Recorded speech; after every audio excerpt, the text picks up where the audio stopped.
से एक प्रखर, जाग जाओ भारत के युवा, आज जागने का समय है, जागरण का समय है ये नववर्ष। गुण भरे एक से एक प्रखर है छिपे मानवों के भीतर, गुण भरे एक से एक प्रखर है छिपे मानवों के भीतर।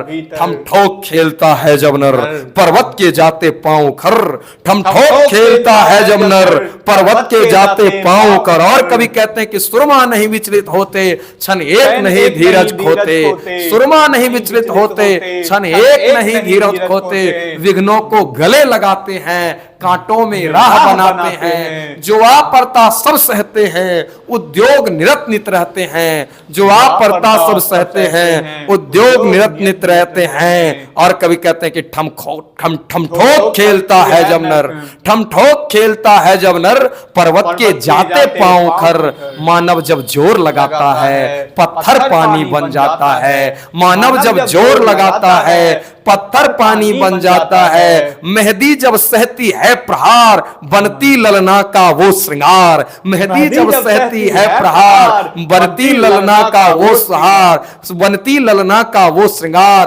पीसा जाता जब इक्षुदंड, पीसा जाता जब इक्षुदंड। आप लोग सभी गन्ना देखे होइएगा गांव में, गन्ना को जब पीसते हैं मशीन चलाते हैं तभी उससे रस निकलता है। कवि की क्या कल्पना है, खूबसूरत रामधारी सिंह दिनकर यूं ही राष्ट्र कवि नहीं कहे जाते हैं।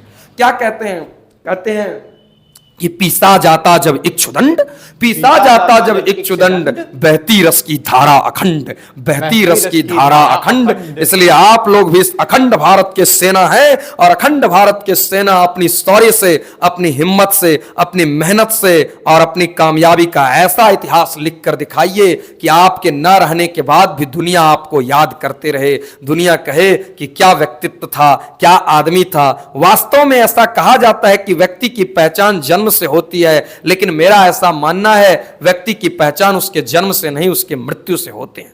जब 28 सितंबर 1907 को पंजाब के खटकर कला में एक छोटा सा बालक का जन्म हुआ विद्यापति के घर, तो किसी ने नहीं समझा था कि वो कोई महान व्यक्तित्व निकलेगा। लेकिन जब 23 वर्ष की उम्र में फांसी का फंदा चूमते हुए मेरा रंग दे बसंती चोला कहकर इस देश के लिए मरा, तो दुनिया ने ख्वाब देखा कि हर कोख से भगत सिंह जैसा बेटा पैदा हुआ।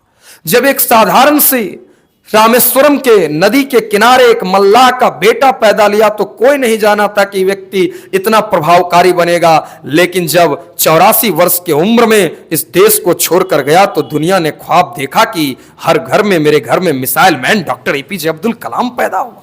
जब एक साधारण सी मोकामा घाट अपनी बिहार में एक साधारण से घर में आने वाला नुनुआ के नाम से जो जाना जाता था, बचपन में एक छोटा सा लड़का पैदा हुआ जो नदी पार करके स्कूल पढ़ने के लिए जाता था, रोज दिन स्कूल जाता था, तो किसी ने नहीं सोचा था कि ये व्यक्ति एक दिन आगे चल करके महान भारत का कवि बनेगा। लेकिन जब रश्मि रथी जैसा काव्य लिखा, तो दुनिया ने ख्वाब देखा कि भारत के मिट्टी पर राष्ट्रकवि रामधारी सिंह दिनकर जैसा वीर सपूत पैदा हुआ।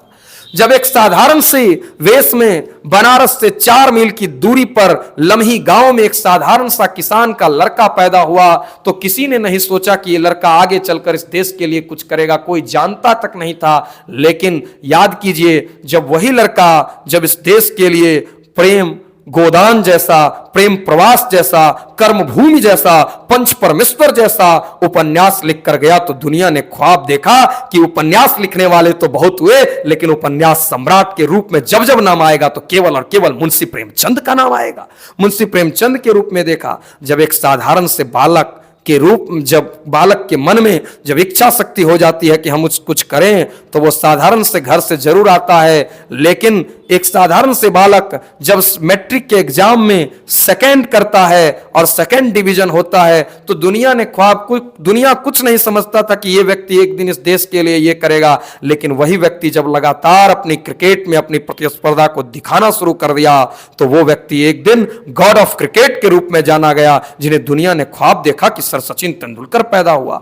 जब एक साधारण से व्यक्ति विद्यालय में जब पढ़ने के लिए जाते थे, तो पानी भी नहीं दिया जाता था। जिस दिन चपरासी नहीं आते थे उस दिन पानी नहीं मिलता था। लेकिन जब वो व्यक्ति हर चीज को दूर कर पूरी निरंतरता